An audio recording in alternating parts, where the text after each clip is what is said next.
Have you seen enough growth to talk about there having been growth in the past couple years in women's soccer coverage? Or do you think like it's not enough that we can't even say that there's been growth?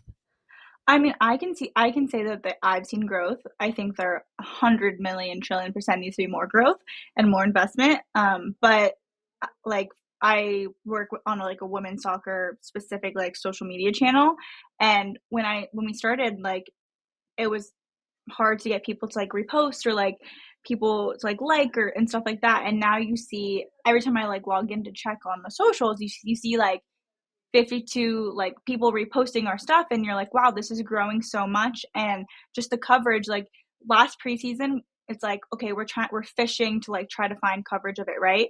And now this preseason we're like, wow, we need to hire more people because there's so much coverage from the teams and from the leagues that it's like we need more people to cover it because there's not enough. There's not one person can't just cover it.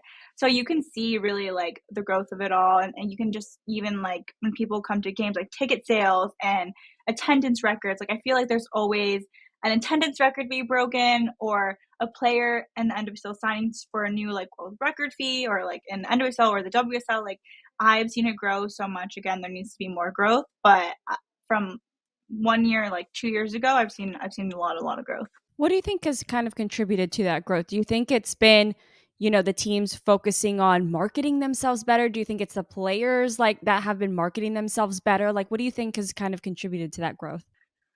I think ultimately, like, just investment. Like, you have, like, a Michelle Kang who comes in, and she puts a lot of money in this team so they can hire people for social media, for marketing. You have, like, Angel City who come into the league, and they're not doing that well in the field, but they invest so much money and resources into growing their players and growing their brand that it's gets to be shown worldwide. And you have like a San Diego Wave who does the same thing, so they're like also investing in their players, but they're also investing in marketing their players. So I think it's like a little bit of both.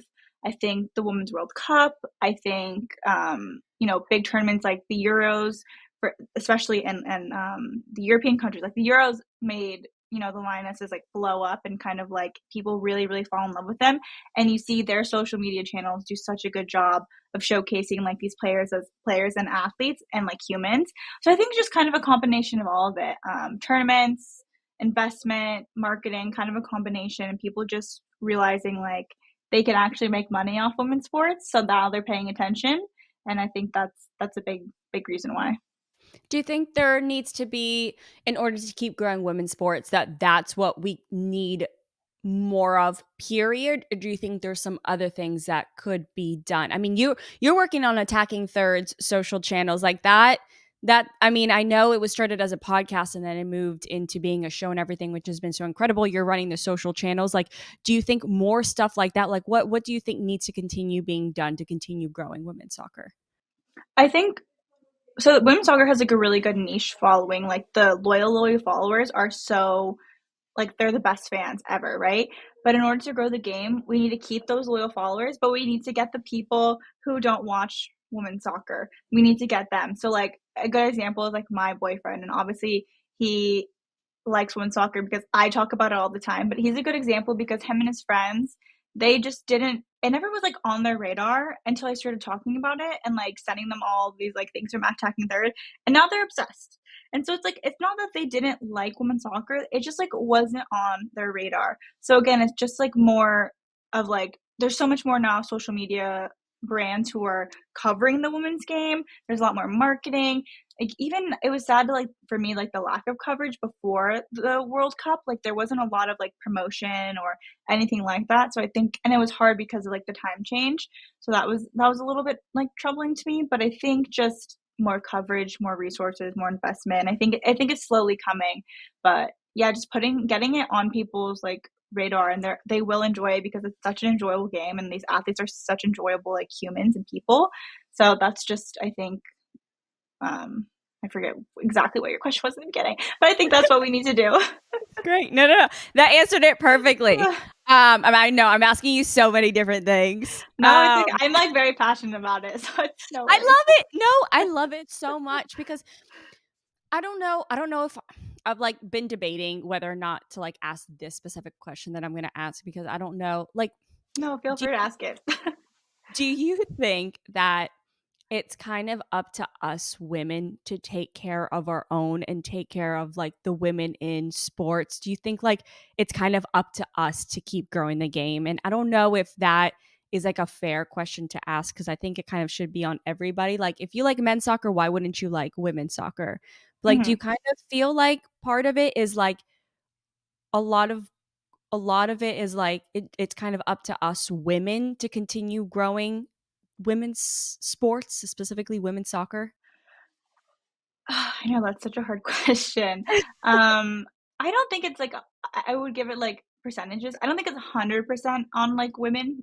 I give it like a parallel to like when being a female in general. Is it up to women to just fight for women's rights? Like no, but you need men as allies because men have run society for so long. Like you need them as allies to help you, unfortunately. Like we shouldn't look at like men versus women, right? We should look at it men and women together because that's how we're going to be successful. So again, like maybe at women's soccer, like you have all these, I mean, I know men who are passionate about it, but like you have a lot of like these women's fans, like we need to, like I could see the NWSL doing collaboration with the MLS. I know sometimes they do it, but maybe they do like a deeper collaboration to get those fans over to the women's game. Or maybe they do, LAFC does something with Angel City, so you can kind of get this fan group over here. Maybe they do promotional night or something like that.